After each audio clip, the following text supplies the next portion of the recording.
Humanity since the beginning of time has been a two-sided coin. We raise each other up and we tear each other down. Have you ever wondered what the lowest of the low can look like? What acts will make your skin lurch? A woman who turned her victims into treats. A man who put his mother's head in a pot. A woman who massacred her family. And a man who ate his child victims. We call these cardinal sins.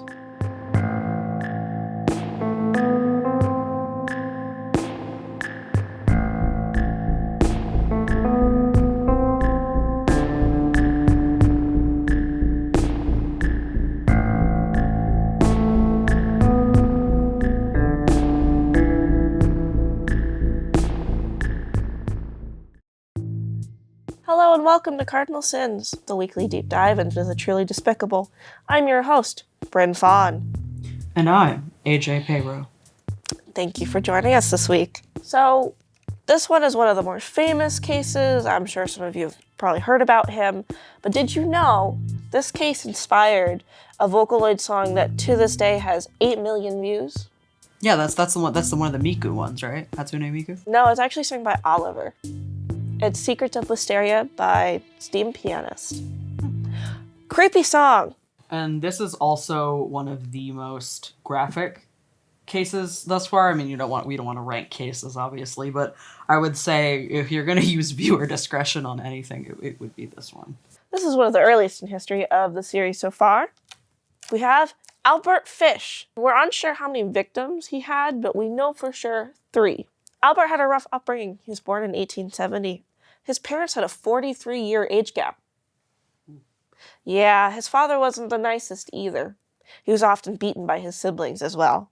His family also had a history of mental illness, and if you know your history, there was not much treatment or care for mental illness at this time. Albert was gay, having his first boyfriend at 12, and if you know history, not good. People did not accept that. So his family did move around quite a bit. His mom kind of got rid of the dad. Good. 43 years. Ew. His mother moved to New York City. He went along, and he became a male prostitute. However, this was the time when he began to rape and molest men and boys, especially boys. He jumped from job to job and eventually became a house painter so he could continue to prey on children. It was at this time that one of his lovers brought him to a museum where he saw a bisection of a penis. This greatly aroused him. And for those of you who don't know, a bisection is where something's cut in half.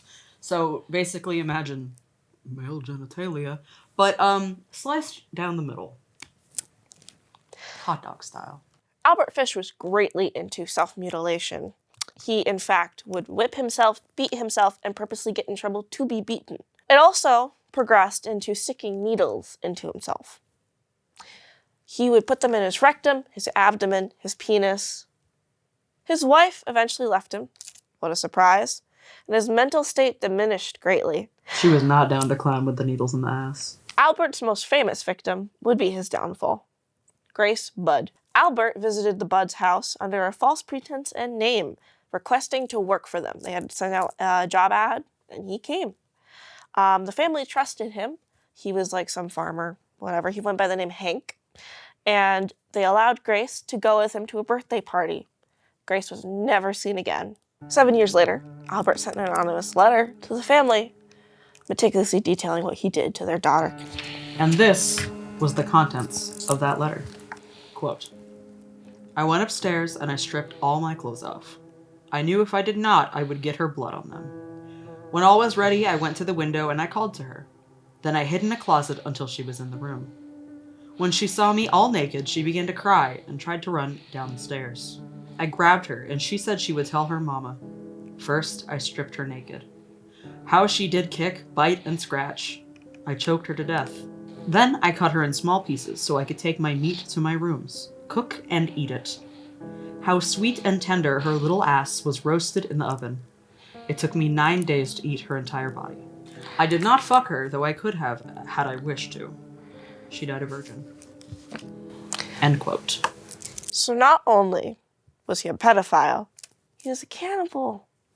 Also, he was a chronic liar, so we're not actually sure if he did or did not rape Grace Budd. Well, that envelope that the letter was inside gave a tip-off to the police. It told them where he was, Kind of. It had a little label on it of the type of building he was in. So he was arrested. After the arrest, they found out about 2 other victims, Bill Gaffney and Francis X. McDonald. He admitted to them.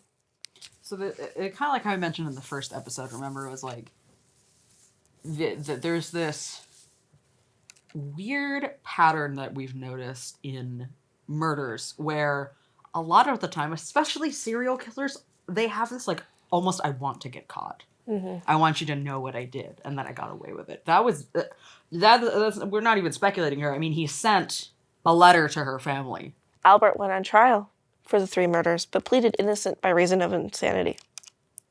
He claimed to hear voices telling him to kill the kids. The trial lasted only 10 days, and he was sentenced to death. He was executed by the electric chair, January 16th, 1936, at the age of 66. Do you want to guess what he said before he was killed? I certainly do not. I don't even know why I'm here. Final words of the man. Well, there is some good news for those of you who seek vengeance. His death took longer. Nice. Remember how I said it's the electric chair? He had 29 needles inside of him. It took more juice to fry him. You know what's even worse? I bet you he liked it. Probably. He was into it. I think it's easy to be like, yeah, he deserves to suffer. And he does, for what he did. But he liked suffering. So that's almost like giving him what he wants. And that's so frustrating. It's like there's no good way to get rid of him.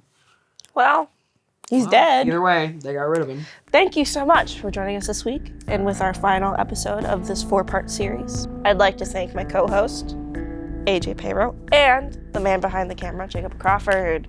Remember, if you want to read more, read the full in-depth article at cardinalpointsonline.com. Stay safe, and I'll see you next time.